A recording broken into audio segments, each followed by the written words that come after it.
I caught my wife trying to steal my legacy. And the worst part? She almost got away with it. That moment shattered something in me. Not just trust, but the version of me who ever believed in her. Our wedding photo still hangs in my office. She's smiling in it. Wide, warm, convincing. Now it feels like a mugshot of a criminal who hasn't been caught yet. Last night, she whispered after an argument about our company, "I like the way he does it better."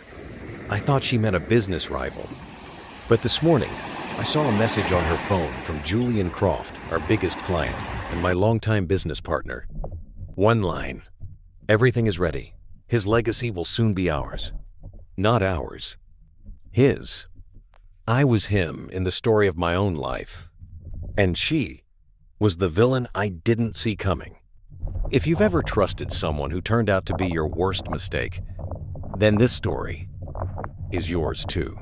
The chill didn't come from the November wind rattling the windows. It radiated from my own chest, a block of ice forming around my heart. His legacy, not ours, his. 20 years of marriage, of building a company from scratch, all summed up in a single hostile word. I was him in the story of my own life. I took a screenshot of the message with my own phone, a mechanical, cold action. My finger trembled slightly, not from fear, but from a rage that was slowly starting to simmer. Victoria was still fast asleep, her angelic face a perfect lie. She'd always been a talented actress. I remembered all the time she'd convinced me to sign unimportant documents, the time she'd brushed off my concerns about risky investments Julian proposed, calling my caution a lack of vision. I slipped out of the bedroom and walked down to my home office. The dim morning light cast a glow on the awards, the articles praising Hayes Innovations as a family success story. Family. What a cruel joke. I opened my laptop and started digging, not as a betrayed husband, but as a CEO facing a hostile takeover. I needed proof, not just of an affair, but of a systematic conspiracy. Victoria's password, I knew it. Legacy 1998, the year we founded the company. The irony was sickening. Emails, deleted messages, transaction histories, a hidden world opened up before me. Business lunches, at luxury hotels, credit card statements with expenses I'd never known about. But most damning of all were the encrypted files in a hidden folder. I wasn't a tech expert, but I knew how to hire one. I called an old contact, a cybersecurity consultant, whose real job was to unearth the digital secrets others wanted to keep buried. "I need you to crack a few things for me," I said, my voice terrifyingly calm. "And I need absolute discretion." When I hung up, I stared out the window. The world looked the same, but for me, everything had shattered. They thought I was a fool, a complacent husband, a soft leader. They had made a grave miscalculation. They weren't just stealing my company. They had just awakened a monster. The game was on, and I was about to rewrite the rules. I sat at my desk for hours that day, frozen in place. Everything looked the same: my framed awards, the company crest, the oak shelves lined with books on leadership and innovation, but it all felt tainted. Betrayal doesn't just break your heart, it poisons your memories. I remembered the first check Victoria and I deposited when we founded Hayes Innovations. The long nights in a tiny apartment, working side by side, surviving on instant noodles and hope. How did we get here? How did she?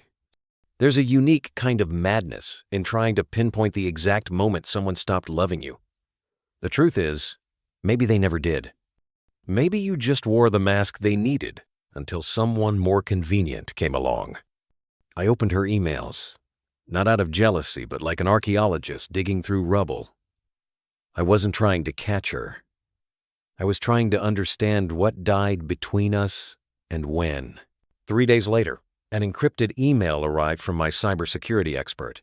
Inside was a treasure trove of betrayal. It wasn't just sappy love emails, but a detailed plan. Julian had been using his position to systematically divert the most lucrative contracts from Hayes Innovations to a shell company he controlled. Victoria, with her insider access, had fed him everything. bid prices, client lists, product development roadmaps. They were bleeding the company dry, and once it was just an empty husk, they were going to buy it for pennies on the dollar through that shell corporation. Their plan was sophisticated, but they made one fatal mistake. They were arrogant. They left a digital trail, confident that I would never think to look for it. In the final file was an audio recording, a call between Victoria and Julian. My wife's laughter echoed, cold and unfamiliar. "Ethan is too trusting," she said. "He still thinks this is our empire. He'll never see it coming until it's too late." Julian replied, "That's why you're with me, Victoria. Because I know how to take what I want. You like the way I do things, don't you?"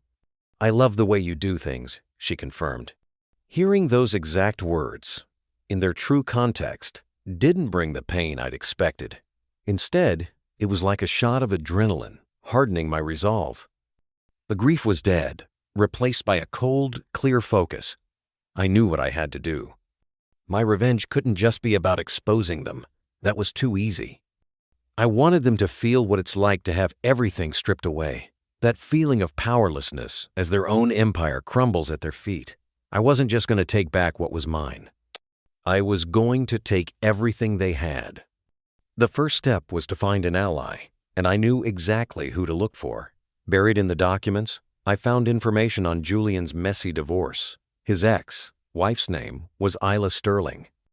According to the notes, she had been left with nothing after she discovered his infidelity. He had used the same dirty financial tricks to hide his assets and make her look like a gold digger in court. He had ruined her. Now, she was going to help me ruin him. I didn't sleep that night. I wandered through the house like a ghost, touching things that used to mean something. The first pen we used to sign our office lease. The photo of our first product launch, where Victoria was on stage beside me, holding my hand. It all felt like evidence now, props from a lie I didn't know I was living. My anger had no sound. It was the kind of rage that calcifies, that burns so hot it goes silent. I didn't scream. I didn't cry. I just watched the world I thought I knew slip between my fingers like sand. How many times had I trusted her, praised her judgment, celebrated her instincts, and all the while, she was unmaking me behind my back. With every nod, every kiss, every whisper. That night, something in me broke, but something else hardened. Isla Sterling lived in a modest apartment on the edge of the city, a stark contrast to the mansion Julian now occupied. When I explained who I was and why I was there, she watched me with guarded eyes. The old pain was still etched deep in her amber-colored gaze. "If you've come looking for a woman to cry about the past, you've come to the wrong place, Mr. Hayes," she said, her voice sharper than I'd anticipated. "I'm not here for tears, Miss Sterling," I replied, placing a tablet on the coffee table between us. "I'm here to offer an opportunity." I showed her everything, the emails, the financial transactions, the plot to take over my company. But I saved the best for last. I played the recording of the call between Victoria and Julian. When she heard Julian's voice, a fire ignited in Isla's eyes. It wasn't sadness. It was pure, unadulterated hatred. She was silent for a long time after the recording ended, staring into space. "He did the same thing to me," she whispered. "Not a company, but our life. He drained our joint accounts, created fake debts, convinced everyone I was mentally unstable. By the end, I had nothing. This time will be different," I said firmly. "I have the resources. He has weaknesses. And now, we have the element of surprise. They have no idea that we know." Isla looked me straight in the eye, her initial caution now replaced by a fierce determination. "What do you want from me?" "I want your knowledge. You know how he thinks, how he operates. You know the secrets that no document can ever record?" I explained. "In return, when this is over, I will make sure you get back more than what he stole from you. This isn't revenge. This is justice." A slow, icy smile spread across Isla Sterling's lips. It was the smile of someone who had nothing left to lose and was ready to risk it all. "Justice?" she repeated. "No, Mr. Hayes. This is definitely revenge, and I want in." In that moment, our alliance was forged, two victims of the same venomous snake, now joined together to cut off its head. Victoria and Julian's plan was complex, but we were about to set a trap that was infinitely more sophisticated. They wanted to play a game of chess, not knowing we were about to flip the entire board. For the next 2 months, I lived a double life. By day, I was Ethan Hayes, the devoted husband, the slightly naive leader who was slowly coming to terms with the strategic changes pushed by Victoria and Julian. I attended meetings, nodded at their falsified growth charts, and complained convincingly about the tough market. Victoria, completely buying my act, grew more and more smug. She'd come home late, the scent of Julian's cologne lingering in her hair, and tell me about her successes at work with undisguised pity. But when night fell, my home office became a war room. Together with Isla, we worked tirelessly. Isla, with her deep understanding of Julian's psychology, predicted his every move. "Julian is a narcissist," she explained during one late-night session. "He can't resist easy prey. He will always choose the greediest path." And so, we gave him that prey. Using my remaining insider knowledge, I created an irresistible investment opportunity, a fledgling biotech firm with a fake revolutionary patent. Every document was flawless, designed to pass the initial scrutiny of anyone except those who knew exactly where to look. We deliberately leaked this information so that it would find its way to Julian. Just as Isla predicted, he took the bait. Through our surveillance channels, we watched as Julian began frantically raising capital, moving money from his shell company, the very money he had stolen from Hayes Innovations, to invest in our trap. Victoria, blinded by greed and arrogance, was his biggest cheerleader, even convincing me to look into the opportunity, never knowing she was pushing her lover off a cliff. Meanwhile, I was quietly working with my lawyers, preparing the legal paperwork to freeze his assets and retake control. Every signature, every document, was another bullet in my magazine, ready to be fired at the right moment. Every night, as Isla and I pieced together the perfect financial trap, I felt a strange sense of calm, like a predator circling its prey. We studied Julian's behavior, not just as a businessman, but as a man consumed by greed and ego. Isla knew his weaknesses. I learned his patterns. The fake biotech company we created was more than just bait. It was a mirror reflecting everything Julian wanted to be: revolutionary, visionary, untouchable. The patent documents, the fake lab reports, even the staged research team photos, we spared no detail. Isla was brilliant, weaving technical jargon into the proposal that even I had to double-check. It felt real. And that was the point. I knew that once he took the bait, there was no going back. This wasn't just revenge anymore. It was art. Justice crafted with precision, delivered not in rage, but in cold, calculated silence. The night before the company's annual charity gala, our biggest social event of the year, Victoria walked into my office. She was wearing a crimson evening gown, looking stunning and imperious. "You look tired, Ethan," she said, her tone laced with condescension. "Maybe you should let me and Julian handle the speech tomorrow night. After all, he has a much clearer vision for the company's future." I looked up from my computer screen, meeting her gaze directly. For the first time in months, I let a flicker of the ice in my veins show in my eyes. "Number, I think I'll give the speech myself. I have a few special announcements to make." Victoria was slightly taken aback by my sudden assertiveness, but she quickly dismissed it, assuming it was the last gasp of a man about to lose everything. "Suit yourself," she shrugged and turned away. As she left, I got a text from Isla. "He made the final transfer. All the money is in the trap. The torpedo has been launched." I took a deep breath. Everything was ready. The stage was set. The actors were in position.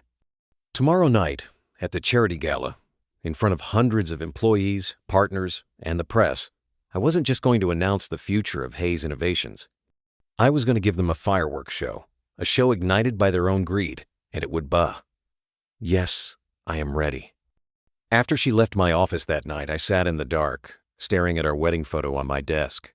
How many times had I believed in that smile, in the way she used to hold my hand when the world seemed too heavy? I tried to remember the last time her touch felt like comfort, not manipulation. There's a special kind of grief that comes from losing someone who's still alive. who still laughs, still breathes, still looks at you like they mean it, while burying the knife deeper. That night, I didn't sleep. I rehearsed every word of my speech. Not because I feared the stage, but because I needed it to be perfect. Not just to destroy them, but to remind myself that I was still human. Tomorrow, I would rise as something new. Not the man they thought they broke, but the man they created. The ballroom at the Grand Astoria Hotel was packed. Crystal chandeliers glittered over elegant evening wear.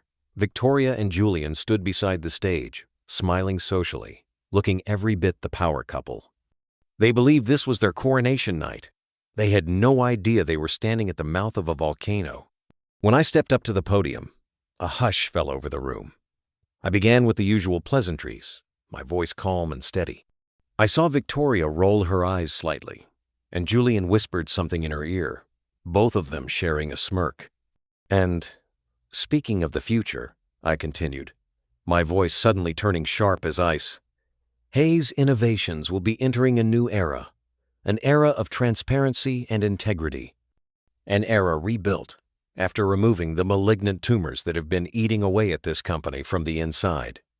A ripple of confusion went through the crowd. The smiles on Victoria and Julian's faces froze. I gave a signal, and the large screen behind me lit up. It wasn't a sales chart. It was a screenshot of their text message. His legacy will soon be ours. It was followed by a flow chart of the money trail, showing every single dollar siphoned from Hayes Innovations into Julian's shell company, and then into a non-existent investment opportunity. The final piece of evidence appeared, a copy of a court order signed just hours before, freezing all assets belonging to Julian Croft and his shell company.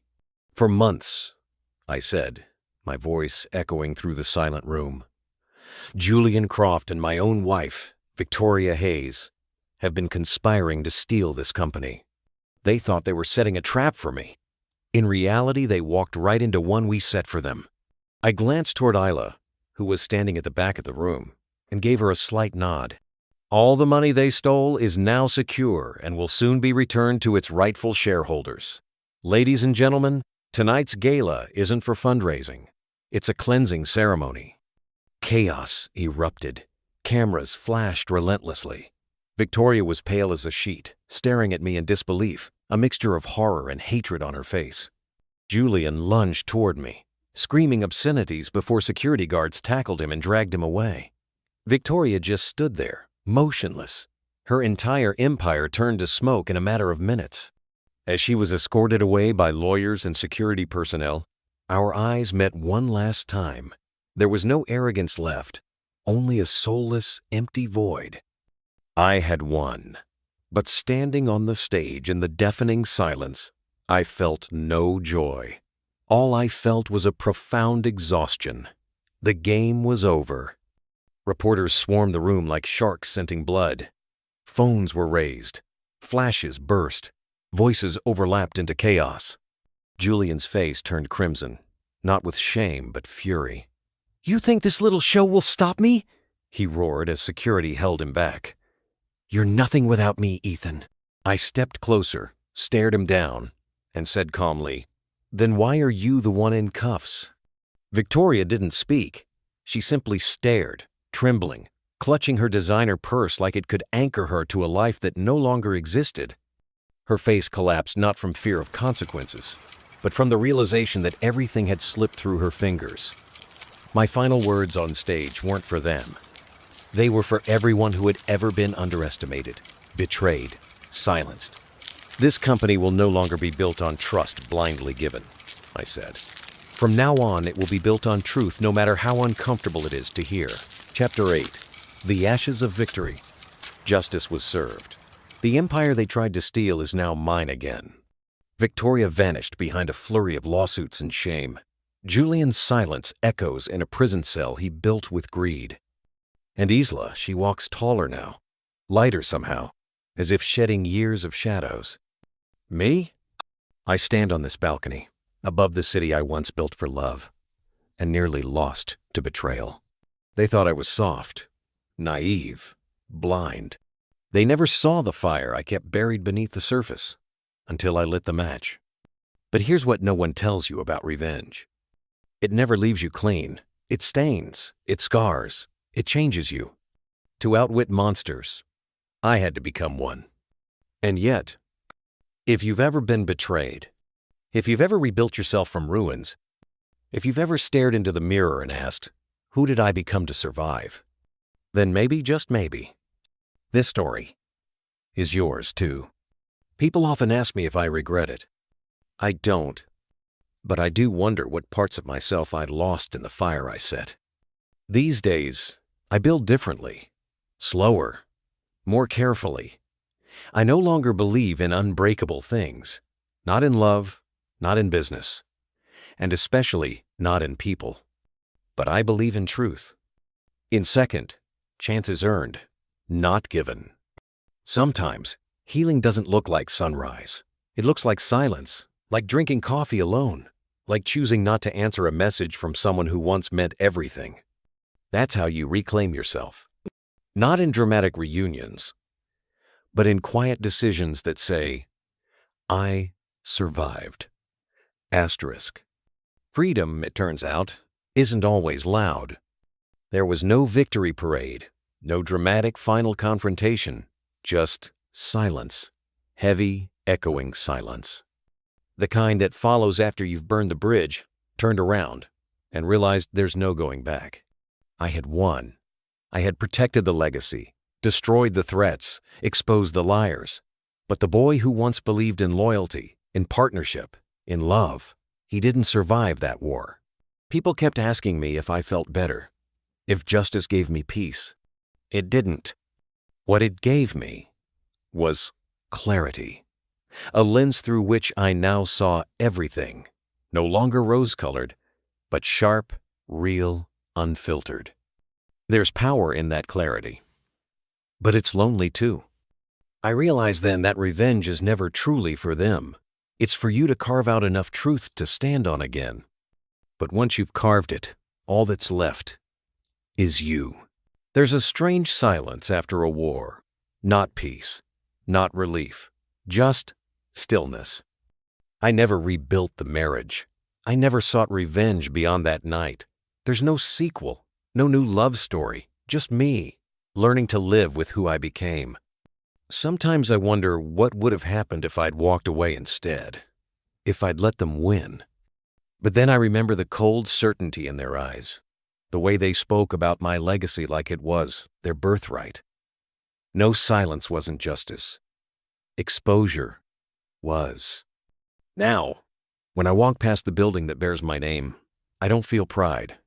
I feel distance, like I'm visiting the grave of a past self. And yet, in that distance, there's clarity. I wasn't the man they thought they could ruin. I was the storm they didn't see coming. They say time heals all wounds.